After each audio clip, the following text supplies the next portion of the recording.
You want to know the strangest thing I ever did? I stole a monster's child. Not on purpose. Nobody wakes up and decides that. But that's how it ended, and I've stopped pretending otherwise. If you told me a year before that I'd be sitting in the belly of a dying station, holding something that could grow up to drink me dry, humming a lullaby my mother used to hum on a planet that doesn't exist anymore, I'd have laughed in your face. Then I'd have checked your pupils for stem rot. But I'm getting ahead of myself. Let me start where it started, on the last good day before everything went sideways. The station was called Halden Cross. If you've never seen a transit ring going dark, count yourself lucky. It's an ugly kind of dying, not fast, not clean. Just slow, one corridor at a time. Lights that used to hum steady would start to stutter. Vendors would pack their carts and vanish overnight, and you walk past their spot the next morning, and there'd just be a grease stain on the deck and a sign nobody bothered to peel off. Halden Cross had been home to maybe 40,000 souls at its peak. By the time my part of the story starts, we were down to 11, and the number dropped every hour. We were being emptied out. That's the polite word the notices used. Sector realignment. The whole reach had been handed over in some treaty signed on a world I'll never see by people who'd never smelled our air. One day it was ours. The next it belonged to them. The Veil. You know the Veil. Everybody thinks they know the Veil. Tall. Pale like something grown in a cave. Old, not old like a person is old. Old like a mountain is old. They live for centuries and they don't rush, and when they look at you, you get the feeling they've already watched 1,000 of your kind be born and die, and they're just waiting for you to hurry up and finish. They drink. Not people, not usually, not anymore. They've got their synthesized plasma, their sanctioned drafts, all very civilized. But everybody who's spent time near a veil knows the old stories are true underneath the manners. You feel it. There's a stillness in a room with a veil in it that isn't peace. It's a predator holding very, very still. And they'd just been given the keys to my home. So we were leaving, all of us lesser things. Humans mostly on Halden Cross, but also the Torvik, the little four-armed Chenet who ran half the food stalls, a family of Osk that had been on the ring longer than anyone could remember. Everybody with a shorter life and a softer body than the new landlords. We packed into transports. We stood in lines that didn't move. We waited. Me, I wasn't leaving yet. I had a job to finish. My name's Tamsin Rowe. I ran cargo medical on the low decks, which is a fancy way of saying when a crate fell on a dockworker, I set the bone, and when a batch of refugees came through half-starved and sick, I was the one with the scanner and the bad news. I was 36. I'd been on Halden Cross 9 years. I had a small room, a smaller savings account, and no family left anywhere that would notice if I stopped writing. The company kept a skeleton medical crew till the last transport. Somebody had to certify the departing evacuees fit for cryo. That was me. Last human medic on the ring, holding a scanner, stamping approvals, watching the place I'd lived empty out around me like water going down a drain. That was the last good day. I remember it because it was quiet, and I didn't know yet to be grateful for quiet. The night it happened, I was doing a sweep of Dock 9. Docks 7 through 12 were the old freight bays, way down where the ring got thick and industrial, big enough to swallow a hauler whole. Half of them were already sealed and dark. My job that shift was simple: walk the bays, check the emergency shelters, make sure no half-dead stowaway was curled up somewhere waiting to suffocate when the air recyclers shut down for good. It happened. People hid. People got left. My job was to find the ones who got left. Dock 9 was cold. They'd cut the heat to save power, so my breath fogged in the beam of my handlight. The place was a graveyard of machinery. Cargo loaders folded up in their berths like sleeping insects, their arms tucked in, running lights dead. Grav sleds parked in rows, going nowhere. A big hull crane hung overhead in the dark, and every so often the whole structure would groan as the station's rotation stressed the old metal, A long, low sound like the ring itself was tired of holding its shape. My footsteps echoed. I hate that. When a place is full, your footsteps disappear into the noise. When it's empty, they follow you. They make you feel watched by your own self. I'd almost finished the sweep. I was tired, I was cold, and I was already thinking about the reconstituted noodles waiting in my room. That's the honest truth of it. I wasn't being brave or good or anything. I just wanted to go home and eat and sleep. Then I heard it. At first I thought it was the metal, that groan the station made. A high, thin sound way up at the edge of hearing. I stopped, held still. The sound came again, and it wasn't metal. Metal doesn't catch its breath. It was crying. Not loud. That's the part that got me later when I had time to think. A baby that could scream would have been found. This one wasn't screaming. It had gone past screaming into that awful little hitching cry, the kind that comes from something too weak to do more, that's been crying so long its body's given up on being heard and is just doing it out of habit. A cry with nobody left to cry to. I followed it. It took me a while. Sound bounces strange in a bay that size, throws itself off the walls, so I kept guessing wrong, walking toward corners that turned out empty. My heart was going. Part of me was already sure I knew what I'd find and was dreading it. Refugees came through desperate. Sometimes they made desperate choices. Sometimes a mother with 3 mouths made a math I don't ever want to understand and left one behind so the others might make the transport. I'd found the aftermath of that math before. It's not something you forget. So I was braced for a human baby. I was already running through what I'd do: warm it, hydrate it, get it to the med bay, hold it till it stopped shaking. I had that whole plan built in my head before I ever got close. I did not have a plan for what I actually found. It was tucked behind a stack of empty shipping containers in the gap where the wall curved. Somebody had made a nest of it. A crate lined with a folded thermal blanket, expensive fabric, the kind you don't see down in the freight bays. And in the middle of the blanket, so small it barely made a shape, was the child. I got down on my knees and shone my light, and my whole body went cold in a way that had nothing to do with the temperature. Because it wasn't human. The skin was wrong. Too pale, almost translucent, like you could see the shape of the blue veins underneath. The proportions were off in a way I couldn't name at first. The head a touch too large, the fingers a touch too long, tiny nails that came to points. And when it heard me, when it turned toward the light, it opened its eyes. They were red, not bloodshot. Red like a coal, a deep low glow way back in the pupil, dimming and brightening as it breathed. I knew what it was. Everybody who'd ever stood in a room with the new landlords knew that look. It was a veil, an infant veil. Somebody had left a vampire's baby to die in the cold of Dock 9. I want to tell you I acted right away. I didn't. I knelt there for what felt like a full minute, frozen, staring at this tiny thing staring back at me with its coal red eyes. And every part of me that had ever heard a veil story was screaming to back away slowly and never think about it again. You have to understand what a veil child meant. It meant a veil family. And a veil family did not lose a child. That wasn't a thing that happened. They were long-lived, they were few, and every one of them mattered to them like a jewel matters to a miser. If a veil infant was out here in the cold, on the wrong side of the ring, in the freight decks where their kind would never lower themselves to walk, then something had gone very wrong.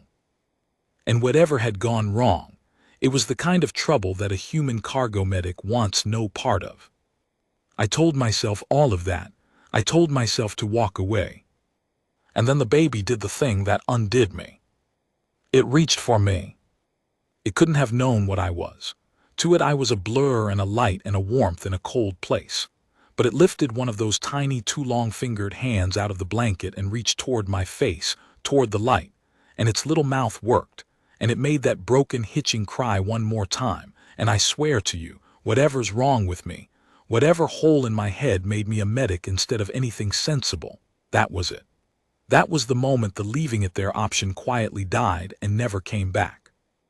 You can't reach for a thing after it reaches for you. You just can't. Okay, I heard myself say. My voice was shaking. Okay, okay, come here, come on. I've got you. I scooped it up, blanket and all. It weighed nothing. It was cold, dangerously cold, the kind of cold that means the body stopped fighting to stay warm, and I pulled it in against my chest and wrapped my coat around it, and it went still against me. And for one terrible second I thought it had died right there in my arms, that I'd found it 2 minutes too late. Then I felt it breathe. A tiny shudder against my ribs, still fighting. I ran. I got it to the med bay. My med bay, the little cargo medical station on the low decks, not the fancy one up top that was already stripped and sealed. I put it in the diagnostic cradle and cranked the warmth and stood there with my hands shaking, trying to remember everything I'd ever read about Vale physiology, which was almost nothing, because why would a human doc medic ever need to know how to keep a vampire alive? The scanner didn't know what to make of it either. My equipment was built for humans mostly, with some cross-species tables loaded for the common types that came through. Vale weren't in there. Why would they be? You don't scan a landlord. But biology is biology mostly at the basic level. The scanner could still tell me temperature, hydration, respiration, the shape of the vitals, even if it couldn't name the species. And what it told me was cold, dehydrated, starving, and running out of time. The temperature I could fix. The dehydration I could work on. The starving, that was the problem I sat down hard in front of and had no answer for. Because I knew what Vale ate. Everybody did. I sat there in the cold light of the med bay with this tiny cold thing in the cradle, and I thought, I have no blood. I have no plasma. I have nothing this creature can live on. I've saved it from the cold just so it can starve in the warmth. Great work, Ro. Real heroic. And then I did the thing that I think, in the end, is what this whole story is actually about. The thing I'm proudest of, honestly, out of everything that came after. It's not a brave thing. It's a small thing, but it's the human thing. I decided to try anyway. I got up, I went to the supply cabinet, I started pulling things. The synthesized plasma we kept for human transfusions, different chemistry, wrong blood, but it was protein and iron in a liquid. It was the closest thing I had. I pulled the neonatal feeding kit we kept for premature human infants. I pulled the warming pads, the hydration gel, everything. I dumped it all on the counter and I started improvising like my life depended on it, which I'd learned soon enough it kind of did. I warmed the plasma to blood temperature. I thinned it with the hydration solution.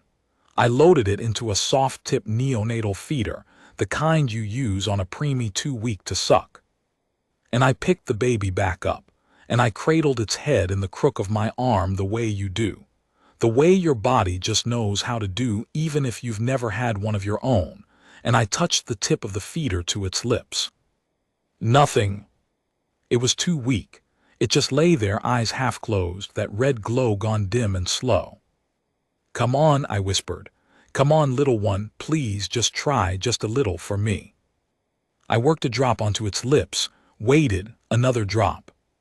And its tongue moved. Just barely. Just the tiniest flicker, but it tasted the drop, and something deep and old and instinctive woke up under the exhaustion, and its mouth found the feeder tip, and it drank. I have delivered good news to families. I have told a man his crushed hand would work again. I have watched people wake up who I wasn't sure would. And I'm telling you, none of it, hit me like watching that starving vampire baby take its first week pull off a feeder full of the wrong blood, warmed by a stranger's shaking hands. I laughed, or sobbed. Some noise came out of me, I don't know which. And I sat down on the cold deck with my back against the cabinet, and I held it and I fed it drop by drop, and I watched that red glow behind its eyes come up out of the dark, slow, like a fire being coaxed back from an ember. There you go, I kept saying, stupid, over and over. There you go, see, you're okay, I've got you. The eyes were what got me. When they finally opened all the way, warm again, fed again, they looked at me. really looked. Focused, and the glow in them, I'd been scared of that glow an hour before. Now it just looked like a little fire in the dark, like something alive. I named it that night. I shouldn't have. You don't name a thing you can't keep. Every medic knows that. It's the first rule of not breaking your own heart. But I did it anyway, sitting on that cold floor at what my body insisted was the middle of the night. I called it Ember. "Hi, Ember," I said. "I'm Tamsin. I think we're both in a lot of trouble." Turns out I didn't know the half of it. I need to explain about the timeline, because the timeline is the whole cruel joke of it. Halden Cross was scheduled to go fully dark in 6 days. Last transport out was in 6 days. After that, the Veil took possession, and any lesser species still aboard would be. The notice used the word trespassing. We all knew what trespassing meant when your landlord was a Veil. It meant you were food, and legally so. So I had 6 days. 6 days to keep an infant Veil alive, on human supplies, with no idea how their bodies worked, in a station falling dark around me. 6 days, and then I had to be on that transport off the ring, gone. And I could not exactly walk up to the boarding line with a Veil baby in my arms and stamp it fit for cryo. There was no box on the form for vampire, infant, found in a crate. I thought about turning it in. Of course I did.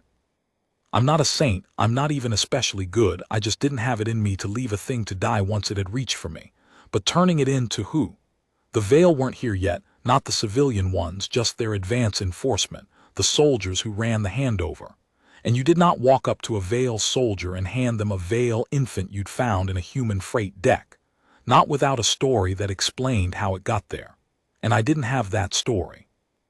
All I had was a crate, a fancy blanket, and a thing everybody insisted couldn't happen, an abandoned Veil child. There was a mystery in that blanket, and I could feel the edges of it, and every instinct I had said the mystery was the kind that got people killed for knowing it. So I did the only thing I could think of. I hid. I kept Ember in the med bay. I stopped doing my sweeps up top and made excuses, said the low decks needed more attention, said I was chasing a hull breach reading. Nobody checked. Nobody cared. There were 11,000 people trying to get off a dying station. One dock medic going quiet on the low decks was the last thing on anyone's list. And I learned. God, I learned fast. You learn fast when a life's on the line and the manual doesn't exist. I learned that Ember ran hot when he fed and cold when he didn't, and that cold for a Veil was a lot colder than cold for a human, and didn't mean the same danger. His body was built to bank down low and slow. I learned the wrong blood plasma worked but left him fussy, so I raided the frozen stores and found actual human donor plasma from the transfusion bank, closer to the real thing, and he took to it like a baby to milk. I learned he slept in long, deep stretches and woke sudden and total, no drowsy in between, just off and then all the way on, red eyes wide and searching the room until they found my face, and then he'd go quiet. He wanted to know I was there. That was all. Same as any baby of any species that has ever been born frightened into a cold world. I learned he was strong, stronger than a human infant that age by a long way. By day 3, he could grip my finger hard enough to hurt, those little pointed nails leaving crescents in my skin, and he could hold his head up steady. And once he tried to bite the feeder tip clean off, and I laughed so hard I scared him. And I learned, this is the part I didn't expect, I learned to love him. I know how that sounds, a vampire, a landlord's brat, a thing that grown would look at me the way all of them looked at us, like I was livestock that had learned a trick. I knew all that. I told myself all that.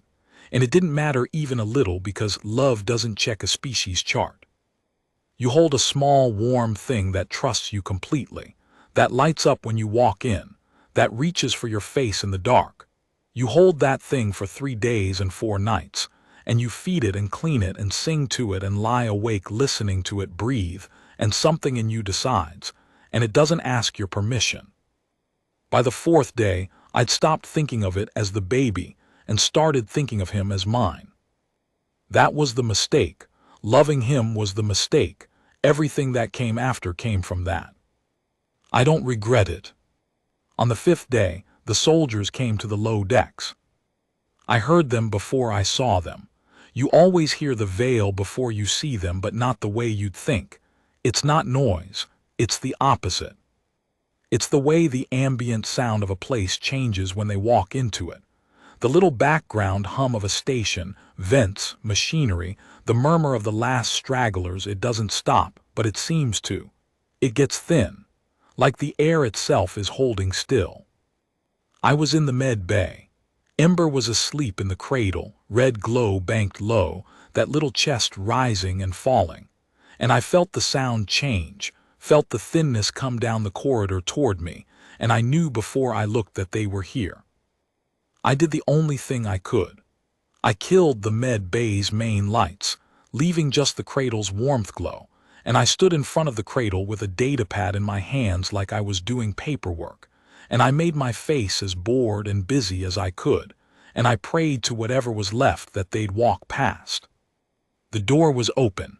I'd left it open on purpose. A closed door is a question, an open door is nothing. 2 of them came into view in the corridor. I'd seen Vale before, the way you see a shark from a boat. Never like this, never up close in a small room. They were tall. That's the thing that hits you first before anything else. They're just wrong tall, a head and shoulders above me and thin with it, so they seemed to go up forever. They wore the enforcement gray, matte armor that drank the light, no shine to it anywhere. Their faces were long and pale and beautiful in a way that made your stomach drop, because it was the beauty of something that had never once been afraid of anything, and a face like that on a thing that big and that old is not a comfort. It's a warning. One of them glanced into the med bay. I felt his eyes go over me, over the room. I forced myself not to move, not to look over the cradle. Human, his voice was quiet. They're always quiet. Why would they raise their voice? You are logged to depart tomorrow. Yes, sir. I kept my eyes on the data pad. Last medical certifications. Have to clear the departing before I can go myself. A pause. In that pause I could hear my own heart, and I was sure he could too. Sure he could smell the fear coming off me, because they can. Everybody says they can. The low decks are to be sealed tonight, he said. You will complete your work above. This level is no longer your concern. Understood, sir. Just packing my kit. I gestured vaguely at the counter, cluttered with feeding gear I prayed he wouldn't look at closely. 10 minutes. He looked at me a moment longer, then his gaze slid slow toward the cradle. I stopped breathing. The warmth glow lit Ember's face just faintly. If the soldier crossed the room, if he looked in, there'd be no story that saved me. A human medic with a Vale infant in a hidden cradle. There is no version of that sentence that ends with me alive. The soldier took one step into the room. And Ember woke up. I told you he woke sudden. No warning, no fuss, just off and then on. His eyes opened, red glow flaring up bright in the dim room, and he made a sound, not a cry, a little questioning chirp, the sound he made when he wanted to know where I was. The soldier went absolutely still. I have never in my life felt a silence like the one in that room. The soldier stared at the cradle. The other one in the corridor had gone still too, and I stood there between them and the child with a data pad in my hands and my whole life balanced on a wire, and I understood that in the next 3 seconds either nothing would happen or everything would. That, the soldier said very softly, is a Vale child. It's mine, I said. I don't know where it came from. It just came out. Fast and flat and certain, the way the truth comes out when you've stopped calculating. It's mine, I said again. Found abandoned, freight deck, 5 days ago. I've kept it alive. If you've got a problem with how, take it up with whoever left it in a crate to freeze. The soldier's eyes came off the cradle and onto me, and for the first time something moved in that beautiful, terrible face. I couldn't read it. Surprise, maybe, or the beginning of anger, Or I honestly couldn't tell, and not being able to tell was its own kind of terror. "You have kept a Vale infant," he said slowly, "alive, on this station for 5 days. 6 tomorrow." My voice cracked on it. I didn't care. "I'll take him with me. He's on my manifest as I'll figure out the paperwork. He's not your problem, he's mine. Just leave us alone, please. Just seal your deck and go and leave us alone." I was begging by the end. I heard it and hated it and couldn't stop it. Because the anger had burned off, and what was under the anger was pure animal terror. Not for me, for him. For the small, warm thing in the cradle behind me that had reached for my face in the dark, and I had promised, without ever saying the words, but promised all the same, that I would not let anything happen to him. The soldier looked at me for a long, long moment. And then he did something I didn't expect at all. He looked afraid. Not of me. God, no. But something moved behind his eyes, and it was recognizably fear, the first human thing I'd ever seen on a Vale face, and he took a step back, toward the corridor, toward his partner, and the two of them exchanged a look that had a whole conversation in it I couldn't hear. "You do not understand what you have," the soldier said. His voice had changed, lower, careful. "Where did you find it?" "I told you, freight deck, Dock 9, in a crate. Somebody left him to die." "The blanket," his eyes were sharp now. "There was a blanket." I hadn't mentioned a blanket. The fact that he knew there'd be a blanket, that he knew to ask, that told me more than anything. Whatever this was, they knew about it. They'd been looking. Not for the child, maybe, but for something. "Gray," I said carefully, "fine cloth. There was a mark on it woven in, silver thread like a crest." The two soldiers went very still again. And then the first one said a word I didn't know, a Vale word, short and hard, and it sounded like a curse and a prayer at the same time. "Human," he said. "Listen to me carefully, because I will only say it once. That child cannot go with you tomorrow. That child cannot leave this station on any transport. And you—" He stopped, and something in his face that I'll never forget, something almost like pity. "You cannot possibly imagine the size of the thing you have stepped into." "Whose is he?" I said, because I was done being scared, or maybe I was so scared I'd come out the other side of it. "You know, I can see you know. Whose baby is he? Who left him?" The soldier was quiet for a moment. "No one left him," he said. "He was taken, hidden, by someone who wished him dead and someone else who wished him hidden. That crest on the blanket," he shook his head slowly, "that is not a family crest, human. That is the crest of the House of Sovereigns." The word landed in the room like a dropped weight. "That child," the soldier said, "is the son of Ossian, sovereign of the 9th Reach, the one they call the Vampire King." I want to tell you I understood right then what that meant. I didn't. Not fully. I was a dock medic from a dead colony. Vale politics was a thing that happened above my ceiling, up where the landlords lived. I knew the name Ossian the way you know the name of a storm on a planet you'll never visit, as a fact with no weight to it, a thing far away. So I didn't understand the size of it, but I understood the shape. I was holding a king's son, a stolen prince. A child somebody had tried to murder and somebody else had tried to save, and the saving had failed, and he'd ended up in a crate in a freight deck, where a human medic just happened to be doing one last sweep before the lights went out. If I'd finished my noodles instead, if I'd skipped Dock 9, if I'd walked 10 feet the other way and not heard him crying, he'd be dead. The Vampire King's son would be a small cold body in a sealed deck, and no one would ever have known. And I had him, fed and warm and asleep in a cradle behind me. Mine, I'd started thinking. Mine. "What happens now?" I said. The soldier looked at his partner. The partner said something low in Vale. They argued. I could tell it was arguing even though I couldn't understand a word, the way you can always tell. And it went on longer than I liked.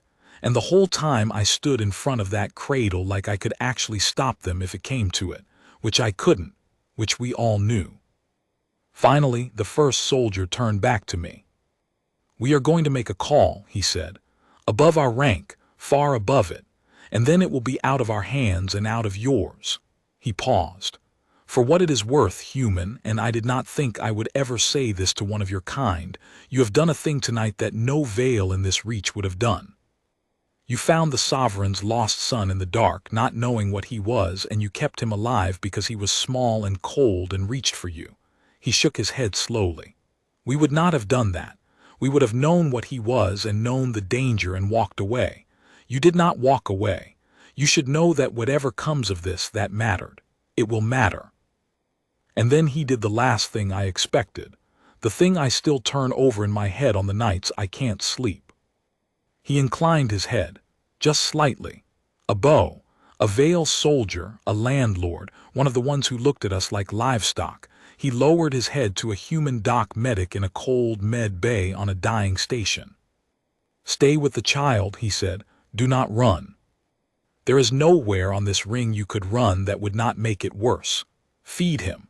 Keep him warm. And when the sovereign comes, because he will come, human, he will come faster than you can imagine, do not lie to him. Not by a single word. He will know." "When he comes," I said, my mouth was dry, "what'll he do to the baby, to me?" The soldier held my eyes. "I don't know," he said, and I believed him, and that was the most frightening thing of all. No one knows what Ossian will do. That is what makes him what he is. They left. The thinness went out of the air. The station's hum came back, ordinary and stupid and alive, and I was standing in a med bay with a stolen prince and a countdown I no longer understood, waiting for a king. I turned around. Ember was awake in the cradle, red eyes on me, that little questioning chirp again. I crossed the room and lifted him out and held him against my chest, and he settled, warm and trusting, one tiny hand fisting in my collar. "Well," I whispered into his soft dark hair, "your dad's coming, little Ember. I hope he's the good kind of scary." He chirped he had no idea. Lucky him. I didn't sleep that night. I sat in the med bay with the lights low and the baby on my chest, and I waited, and I listened to the station groan and settle around me. And I thought about a father somewhere out in the dark who'd just been told his lost son was alive, kept alive, all this time, by the hands of the kind of creature his people thought of as cattle. I thought about what that would do to a man, to a king, to a monster. I didn't have long to wonder. Here's the thing nobody warns you about when you've spent your whole life on the small end of the galaxy. When the powerful decide to move, they move fast. The rest of us wait in lines.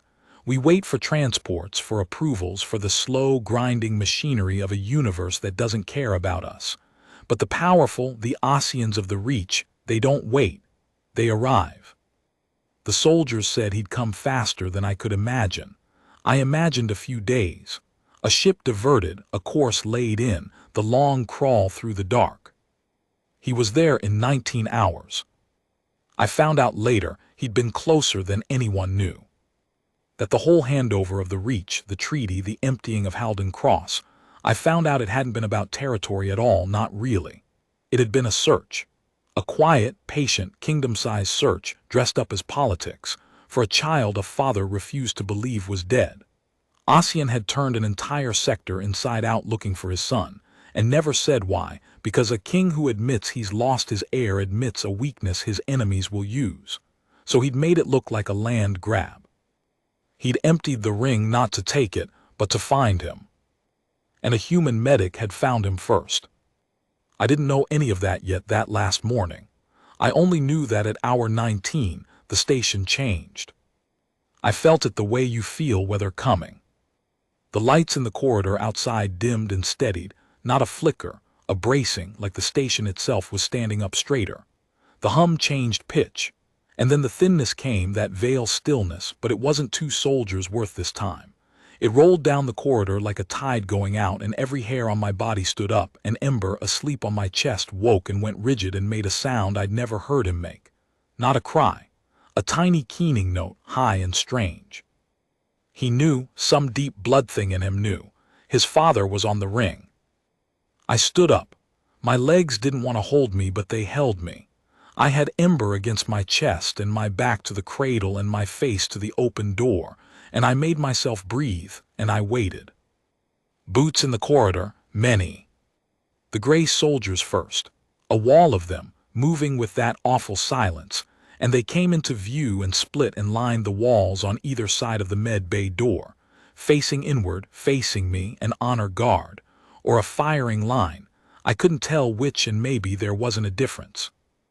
And then the corridor went quiet, and into the quiet alone walked the Vampire King. I don't have the words for him. I've tried since. I've had a lot of nights to try. But there's a thing that happens when you're in a room with real power for the first time, not authority, not rank, but the actual raw thing itself, and part of what happens is your words stop working. Your brain just kind of hands in its resignation and stares. He was tall like all of them, but he didn't seem tall, he seemed large in a way that had nothing to do with height, the way a storm front is large. He wore black, no armor, no ornament, just black, and somehow that was worse than any crown. His face was pale and long and still, and it was old, older than the soldiers, older than anything, a face that had watched empires the way I'd watched vendors pack their carts. And his eyes. His eyes were red. Of course they were, but not like embers. Embers were a little fire in the dark. These were a furnace with the door shut. Banked, controlled, held, and behind the control, an old and terrible heat. And I understood, looking into them, exactly why they called his kind monsters, and exactly why nobody said it to his face. He stopped in the doorway. And the king of the vampires and the last doc medic on a dying station looked at each other across a small, cold room. And between us, on my chest, his son lifted his head and looked at him too. Nobody moved. Nobody breathed. The whole station seemed to hang there, waiting, the way I'd been waiting all night, the way I felt like I'd been waiting my whole life without knowing it. His eyes went to the child, to his son, and something crossed that ancient stone face fast there and gone, but I saw it, I was close enough to see it. It wasn't a king's face.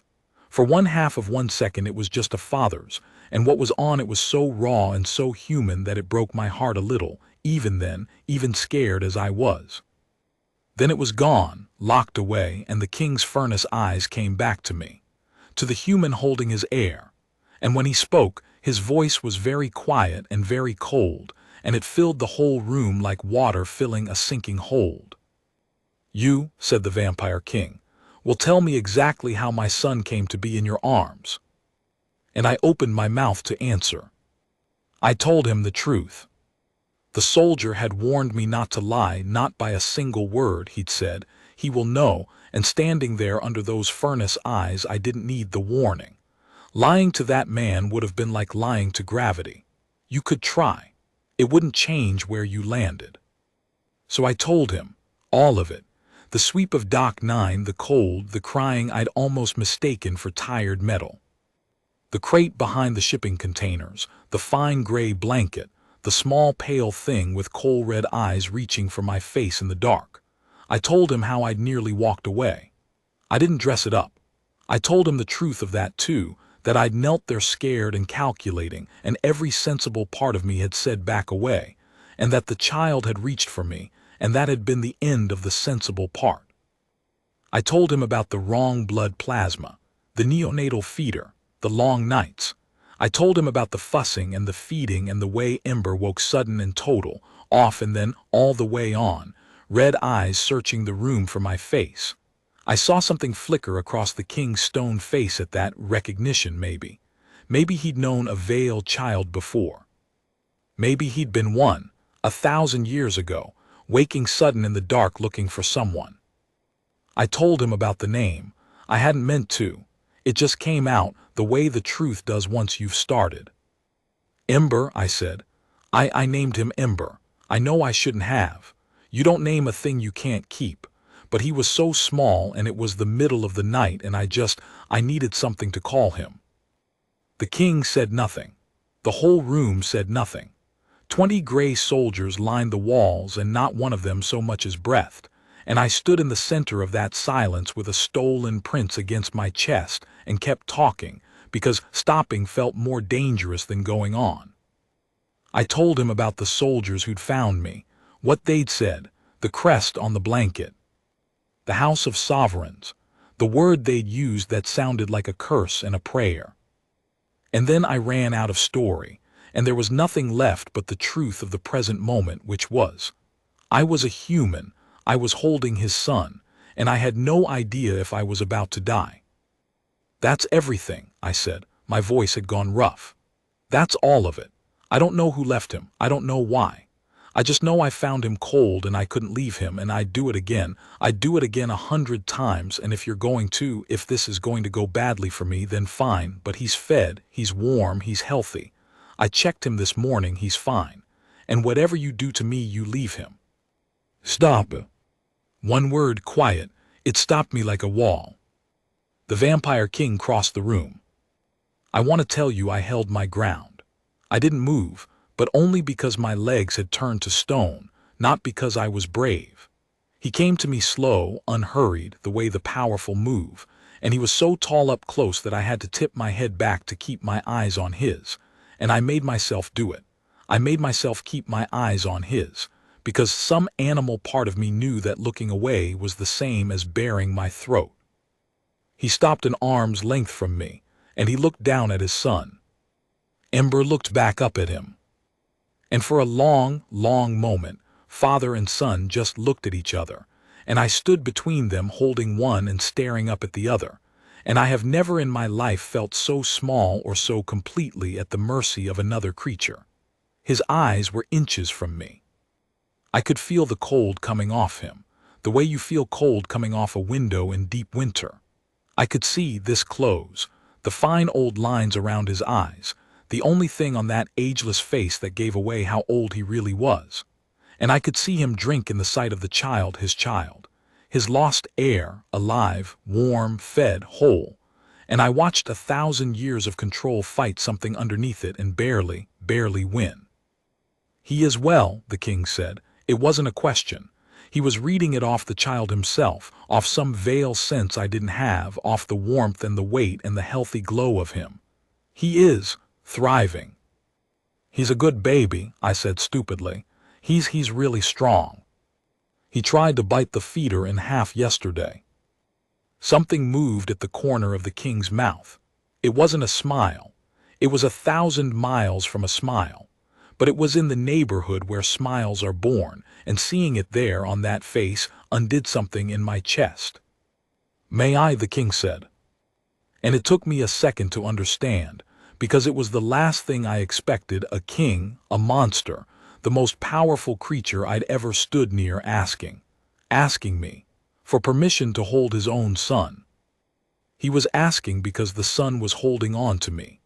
Ember had one small hand fisted tight in my collar, and he hadn't let go, not when his father came close, not now, and the king had seen it, and the king of the vampires was not going to pry his own child off a human by force. He was asking. Of course, I whispered. Of course, he's yours. He was always yours. I was keeping him for you till you came. I don't know why I said it that way. I was keeping him for you. It wasn't true, not exactly. I hadn't known he had anyone. I'd started thinking of him as mine. But it was true in the way that matters, the deeper way, and I think the king heard that, because something in his face eased when I said it. I peeled Ember's little hand off my collar, gently, one finger at a time, murmuring to him the way I had for 5 days. It's okay, little Ember, it's okay. This is your dad. He came for you. He came all this way for you. Go on. And I lifted him up and held him out. The king took him. I'll remember it till I die, the way that huge, cold, ancient creature took the small, warm child into his arms.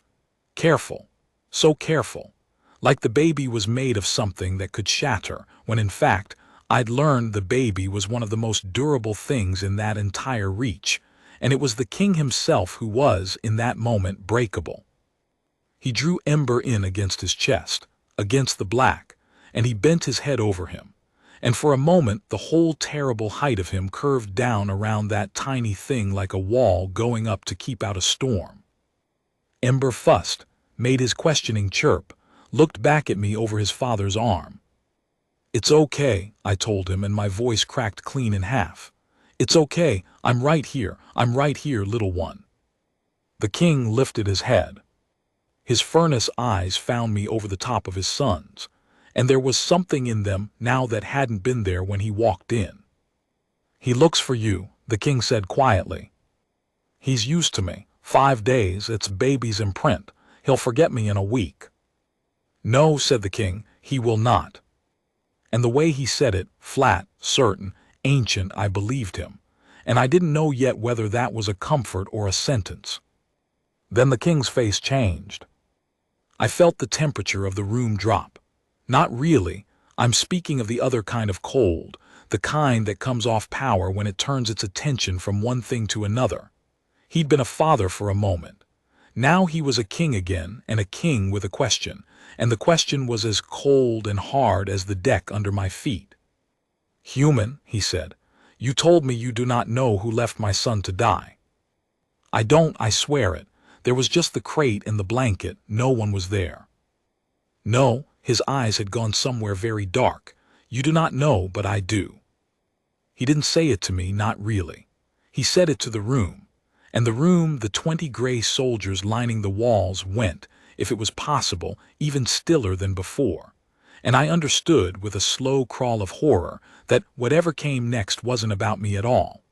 I'd stumbled into the last act of a play that had been running long before I ever walked into Dock 9. "Bring him," the king said. 2 soldiers moved. They went out into the corridor and came back a moment later, and between them they half carried a third veil, not in gray, this one, but in something finer, dark red, torn now and disheveled. His hands were bound.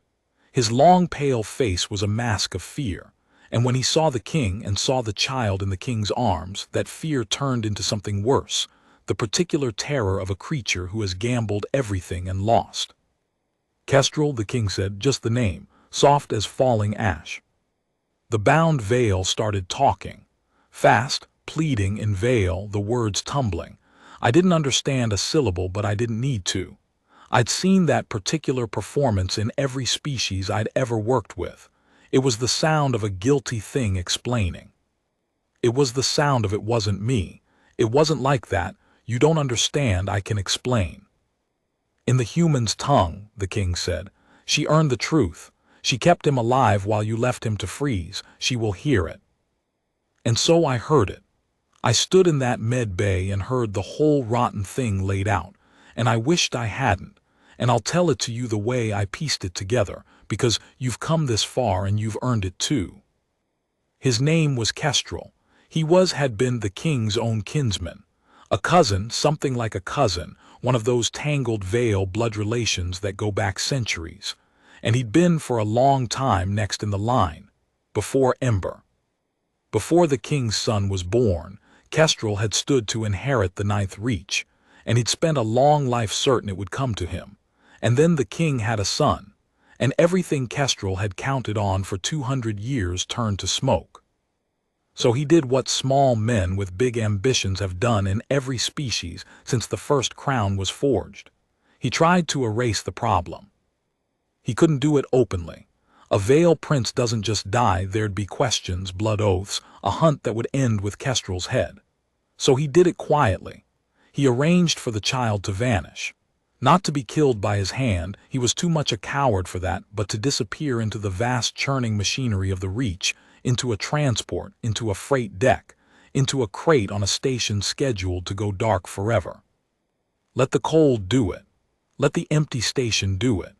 Let the sealed decks and the shutdown recyclers do it, so that no hand could be pointed at Kestrel, so that the prince simply ceased, one more small tragedy in a galaxy full of them, and no one would ever look at the cousin who happened to inherit everything. He'd had help. A servant in the king's household, loyal to Kestrel or bought by him, had taken the child and hidden him and carried him down to Halden Cross and left him in Dock 9. And that servant, this was the part that turned my stomach, that servant had at the very last moment hesitated, had wrapped the child in a fine warm blanket instead of a rag, had made a nest of the crate instead of just dropping him. Small mercies from someone who couldn't quite go through with the full cruelty they'd signed on for. The servant hadn't been able to save the child, but they hadn't been able to fully abandon him either, and so they'd left him warm and hidden and prayed, maybe, that someone would find him. Someone did, me, doing one last sweep I could have skipped, chasing a sound I could have ignored. "You gave him a blanket," the king said to Kestrel, very softly, and there was something in his voice now that made every soldier in the room drop their eyes.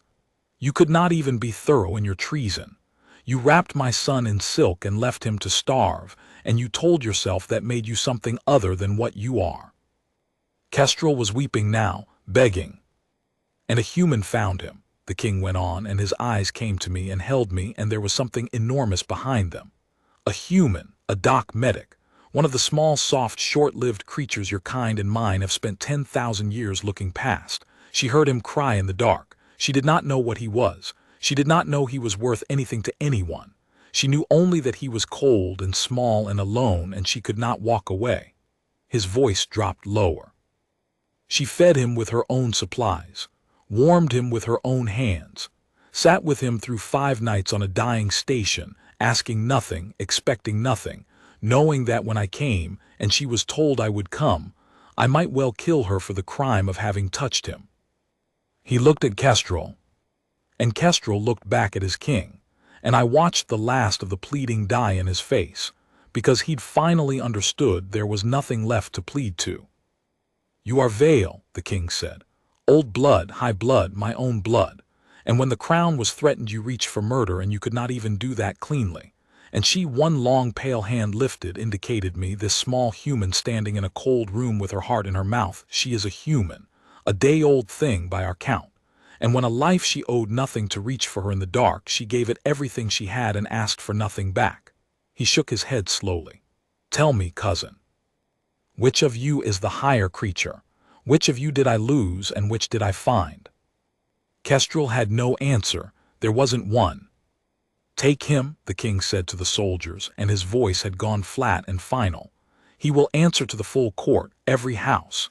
He will stand before all of them, and they will hear what he did, and what a human did, and they will render the judgment. I will not be his executioner. I will not give him the dignity of dying by a sovereign's hand." His eyes were ice. "He will be judged by the ones he thought he was better than." They took Kestrel out. He didn't struggle. There was nothing left in him to struggle with. And the room, when the door sealed behind him, seemed to breathe out all at once. 20 soldiers and 1 human and a king and his son. All of us standing in the aftermath of a thing that had been 200 years in the making and 10 seconds in the ending. Then it was just me and the king and the baby again, near enough. The soldiers pressed back to the walls, and the king turned his full attention on me, and I braced for it, because I still didn't know how this ended for me. "You were to depart tomorrow," the king said. "Today," I said. I think it's today now. Last transport's in about 6 hours." I swallowed. I was already packed. I was going to be on it. "You were going to leave. Something unreadable in it." "I have to. Everyone has to. The ring goes dark, and after that anyone still aboard is." I stopped, because I'd been about to say trespassing and food, and it seemed like a poor thing to say to a Vale. "Anyone still aboard doesn't have long," I finished. The king looked at me for a long moment. Then he looked down at his son in his arms. An ember who had settled against his father's chest, who had gone quiet and warm the way babies do when they're held right. Ember turned his head and looked at me and reached. One small hand, out of the warm dark of his father's arms, reaching across the space between us, toward my face. The same reach. The exact same reach that had undone me in Dock 9 5 days before, the reach that had started this whole impossible thing. And he made a sound, not the questioning chirp, something more insistent, a demand, small and absolute. The sound a baby makes for the person it has decided belongs to it. I didn't move. I didn't dare. I stood there with my hands at my sides and my eyes stinging, and I watched the king's son reach for me across his father's arms, and I watched the king watch it happen, and I understood that whatever came next was being decided right now, in this exact silence, by a creature old enough to have watched my whole species climb down out of the trees. "He has chosen you," the king said quietly. "He's a baby, he's used to me. It doesn't mean." "He has chosen you," the king said again, and this time it wasn't an observation. It was heavier than that. It had the weight of something being made true by the saying of it. Among all the creatures in this reach, his own kind, his own blood, his own father, he reaches for the human who found him in the dark. "Do you know what that is, medic? Do you know what that means to us?" "No," I whispered. "Did I?" the king said. "Until this moment, we do not choose lightly. We live too long to bind ourselves to things that pass. It is why we hold the shorter-lived at a distance, why my kind looks past yours. To love a human for a veil is to sign on for a grief that arrives in a handful of years, an eye blink gone before we have finished learning the shape of you." Something flickered in the ancient face. "We tell ourselves it is not worth it. We tell ourselves you are too small, too brief to matter. And my son, who is 1 hour returned from the edge of death, who has every reason to want nothing but his own kind, my son looks at all of us and reaches for you." He crossed the room. He stopped in front of me, and he held out his son, held Ember out to me, exactly the way I'd held Ember out to him minutes before, and the mirror of it caught in my throat. "Take him," the king said. I took him. Of course I took him. Ember settled into my arms and fisted his hand back in my collar and made a satisfied little sound and went still, home again, and the relief of the weight of him nearly buckled my knees. The king watched us, and on that face, that stone face, that furnace-eyed monster's face that had, 10 minutes ago, condemned his own kinsman without raising his voice, there was something so bare and so unguarded that I had to look away from it, the way you look away from someone's private grief. "I came here," the king said slowly, "to take back what was stolen. I did not expect to find it given freely. I did not expect," he stopped, started again. "In 1,000 years, human, I have been given many things, tribute, territory, oaths, fear. I have never once been given anything that cost the giver more than it gained them. Everything offered to a king is offered because the giver wants something back. It is the water I have swum in for a millennium." His eyes held mine. "And then a human who did not know my name, who could gain nothing, who stood to lose everything, spent 5 nights keeping my son alive and was ready to die rather than let me harm him. For nothing, for no reward, because he was small and he was cold and he reached for you." He was quiet for a moment. "You have shamed 1,000 years of my certainty," the king said. "And I find that I am grateful for it. I did not know I could still be surprised. I had forgotten what it felt like.